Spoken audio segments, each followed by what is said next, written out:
खबर शामिल करते हैं इस्लाम आबाद से। SHO थाना शजा टाउन पुलिस अजीम महनाज की हमरा टीम खुफिया इतला पर कच्ची जहरीली शराब बनाने वाली फैक्ट्री पर छापा। 270 लीटर खुली 60 बोतलें जहरीली कच्ची शराब, खाली बोतलें, स्टिकर्स, फ्लेवर्स और आलात बरामद। एक मुलजम गिरफ्तार। ये कच्ची शराब ईद के दिनों में मुख्तलिफ इलाकों में सप्लाई की जानी थी। जहरीली शराब पीने से पहले भी कई जानें जाया हो चुकी हैं। पुलिस की बरवकत कार्रवाई ने कई कीमती जानें जाया होने से बचा ली। शहरियों की जिंदगियों से खेलने वाले शरपसंद अनासर से सख्ती से निपटा जाएगा। पैसे के लालच ने जराइम पेशा अनासर को अंधा कर दिया है। बदकिस्मती से रमजान मुबारक के बरकत महीने में भी हराम काम जारी है। कानून की हुक्मरानी के लिए हमें हर वक्त तैयार रहना चाहिए।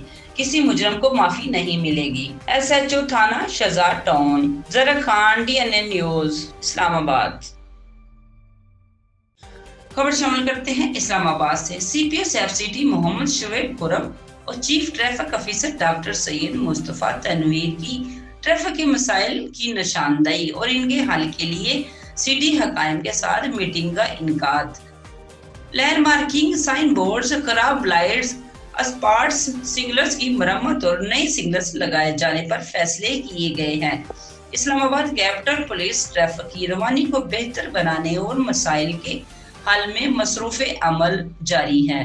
क्राइम रिपोर्टर जरा खान, DNN न्यूज, इस्लामाबाद।